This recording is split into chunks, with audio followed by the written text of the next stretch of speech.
When an alternating current given by I is equal to 10 sine 120 pi t passes through a 12 ohm resistor, the power dissipated in the resistor is dash. The first thing to do, this is under AC circuit in physics. The first thing you're going to do is represent the current in the general form. So the current is I is equals to I naught sine omega t.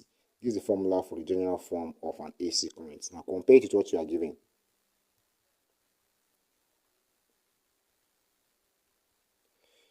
So you will see that I naught is standing as 10 here. Okay, that means our I naught in this question is 10. And in this question, you can also see that our resistor is 12. This 10 amperes, and our R is 12 ohms. So use the formula for the power dissipated. That is P is equals to I squared R. But be careful, this I here is not ordinary I. This I is the RMS value of the current.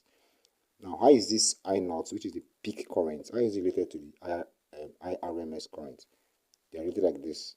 IRMS is equals to I naught divided by root 2. So you need to use root 2 to divide this 10, square the answer, then multiply it by 12.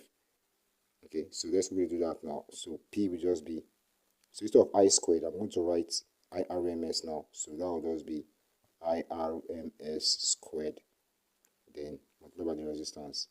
But the peak current is 10, right? You can see from the formula here. So that will be 10 over root 2.